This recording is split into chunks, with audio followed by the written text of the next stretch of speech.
Hello again, everyone. Edwin Learnard back once again in this YouTube astrological segment.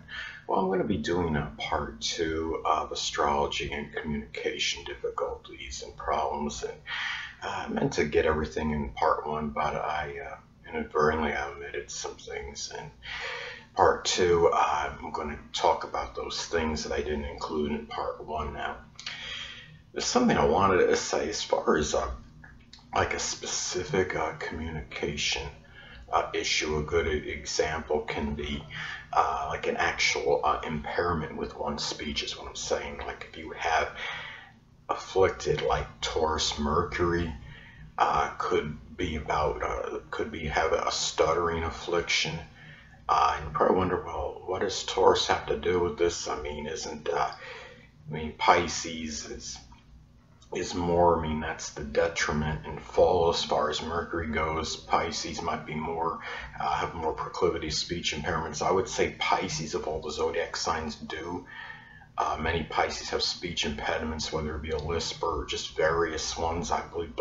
But Taurus can have the stuttering, and what can happen is, like as an example, why would Taurus? Well, first I want to elaborate. Why would Taurus have the stuttering issue? Well, the thing about it is, if you have like, especially like Taurus Mercury or Taurus on the third house cusp, it can, or even Chiron and Taurus in the third house, because that could be associated with wounds, not necessarily actually physical ones, but very strong issues and dilemmas you may have to deal with. Now, the thing about it is, because Taurus can be connected with the tongue and the lips, and when you sometimes when people have stuttering issues, that could be about involuntary extraneous motions and movements of those parts of the body, which could be contributing to the stuttering situation, the stuttering problems. So those are some things.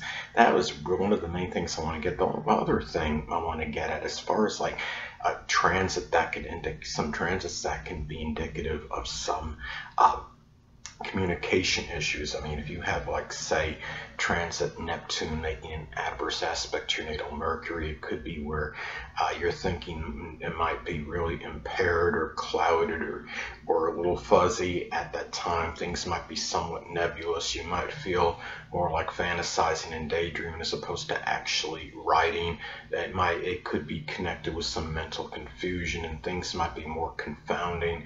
It could be where things might be a little bit more ambiguous and cryptic, and something like that could happen.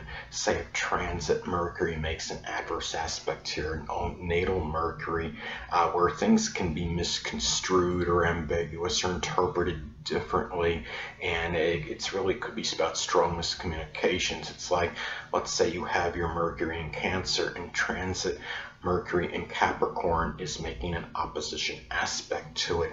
It could be where you might be misconstruing something somebody said as something very cold or callous or uncaring statement, when they might have just been matter of fact, or they might have been generalizing and you might have taken it to heart at that time. As an example, I mean, imagine somebody with natal Mercury in Virgo in their chart, which is obviously, it's in its dignity. The people that have Mercury in Virgo can often think in very systematic, methodical, orderly fashion. But let's say transit Mercury in Pisces makes an opposition to that, to somebody that has that natal Mercury in Virgo. That's where things could become very cloudy, and when what people say might be difficult even for Mercury in Virgo to try to decipher all this confused communication that might be going on, and trying to put things in logical order. So I mean, those are some things to look at as far as astrology and communication difficulties. So that is pretty much another good example, I think, could be transit Saturn making an adverse aspect to your natal Mercury, where you might feel like it might be a time where you might feel very despondent and pessimistic, and see a lot of the negative aspects in things as opposed to the positive ones at that time. So anyway, people, that'll conclude this YouTube astrological segment for Astrology and Communication Difficulties Part 2, and stay tuned next time where I will be continuing my monthly horoscope segments. And until next time, people, Edwin Learnard saying stay well.